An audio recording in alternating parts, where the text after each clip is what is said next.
Hello, everyone. Welcome back to the Sports Vault Jersey. Joe Archino here with your Serie A weekend roundup. Now, obviously, sometimes you could do one segment on Juventus, you could do one on Napoli, you could do one on Roma, one on the derby between Inter and AC Milan, but why not just throw them all and just go down the list?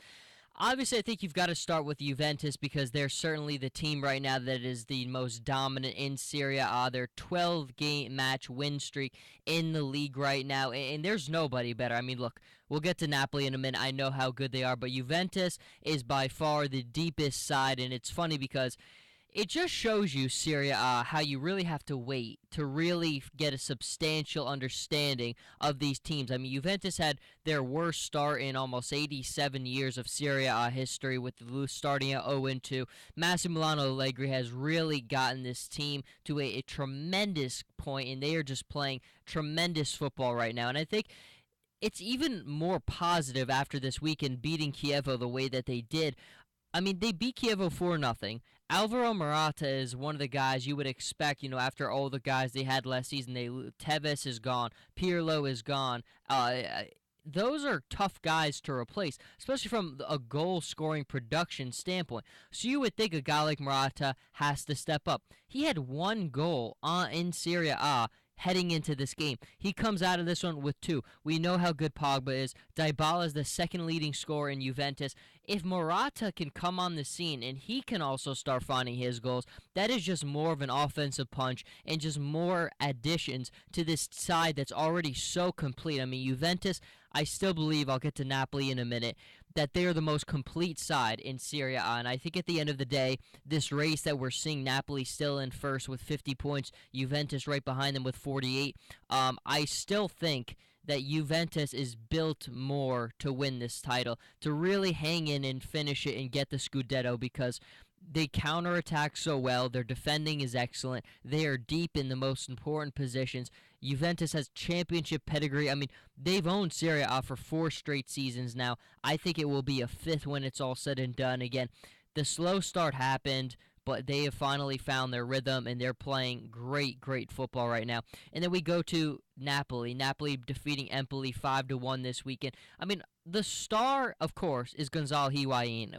22 goals in 22 matches. He has been the perfect player for them this season, and we've always known he's been a great goal scorer, but I mean, this is a remarkable historic season that he's had. Every single match he has brought it for Napoli, and they are deserving to be in first place. But again, sometimes you look at them and you wonder, do they have the depth to compete with a side like Juventus? Now, I think everything that happened in the first 4 weeks of the season, maybe 4 to 6 weeks, really have to go out the window, because it is totally different right now. We thought Serie A was really going to be quite a competitive battle atop with Fiorentina, Inter, Milan, Napoli, Roma. It seemed like it was going to be such a difficult battle, but really the true sides separate themselves after time, and that's exactly what has happened. It is really a two-way race between Napoli and Juventus. I still think, like I said earlier, Juventus is built for the long haul. They're just a more complete side than Napoli is, and I love Higuain. I think Higuain has been phenomenal. To do that game in, game out is incredibly difficult. I mean, we see Ronaldo do it almost effortlessly, but Higuain has been doing the same type of thing for Napoli, and he has led his side to quite an impressive mark. But again, there's a lot of football left to be played, and right now I don't think there's a better side than Napoli. We go on a little bit, though, to the next one, and we obviously had the Derby Milano with AC Milan defeating Inter 3-0. And again, it's that point I said before.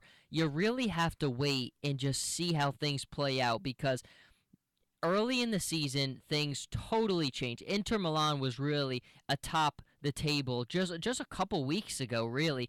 But now they've really fallen, and Roberto Mancini, it's just, I mean, I think his quote really said it all. We're in a period where everything keeps going wrong, and I think that couldn't have been more of a better point made than what happened in the Derby, losing 3-0 the way that they did. They defeated AC Milan 1-0 on September 13th. That seems so long ago, but that's really the tipping point. It happened for Roma too. Roma defeats Juventus second week of the season. Then just a weekend ago, they lose to Juventus 1-0. We have seen a dramatic shift in the table, and this is what happens sometimes. This is why you never ever can panic at the start of the season, or you can never really just be all in on a side. I know we all really liked what we saw from Inter.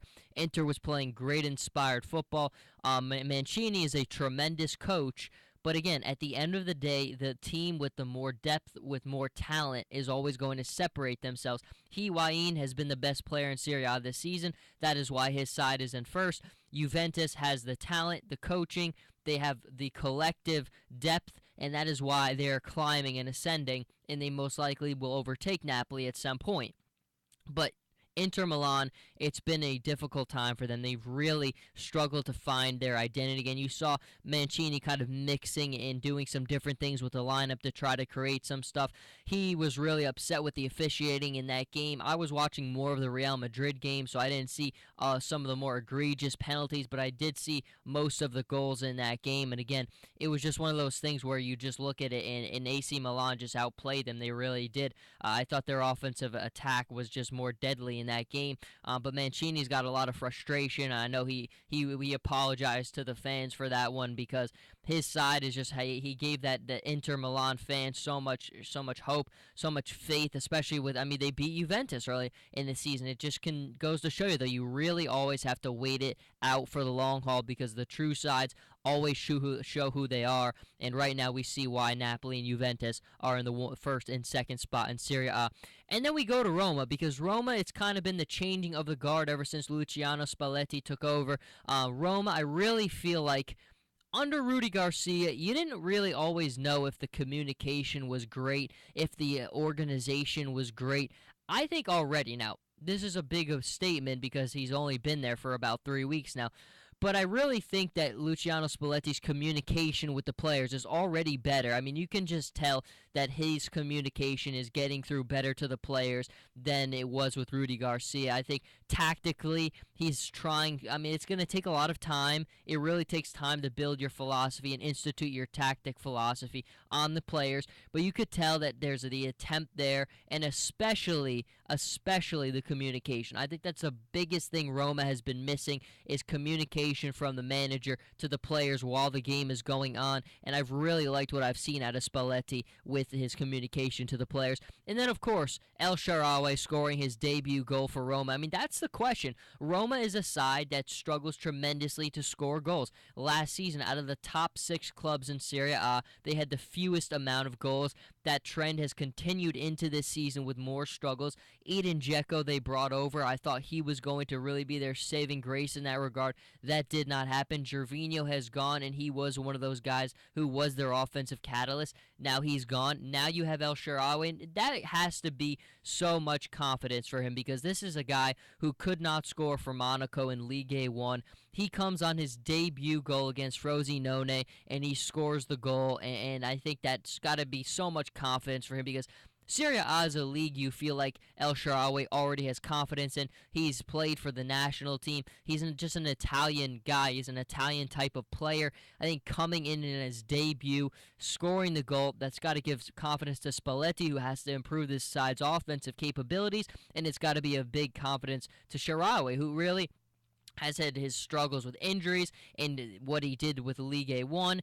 He's back. Roma needs him. I think it's the right fit, and we'll certainly see how Roma continues if they can work their way up the table a little bit. Again, I won't hold anything against them this season. I think, look, whenever you change managers at midway point through the season, you really never know what you're going to expect the rest of the way. He's instituting his stuff. The players are getting adjusted to him. It's a difficult dynamic to kind of work out, especially when it's at the midway point with everything like that. But, Roma is a side with capable players. They have talent. They certainly haven't played up to that talent in all regards, but Spalletti looks like he's the man with the plan. His communication is good, and it's certainly been a fun time to watch Serie A, and we'll continue to see how it unfolds. I mean, right now, like I said at the start of this segment, you always have to start with Napoli and Juventus being in the first and second spots. I still think Juventus is going to continue to ascend. I really do. Right now, you look at them, 12 wins in a row in Serie A. There has not been a better side in those 12 matched weekends than Juventus. They have really started to reassert their dominance over the league, and I think that dominance will pay off, and they will be holding another Scudetto when it's all said and done. But until then, Jersey Joe Archino here with the Sports Vault. You can follow me on Twitter at Joe Archino, on Instagram, Jersey_Joe_Archino, and I'll be back very soon.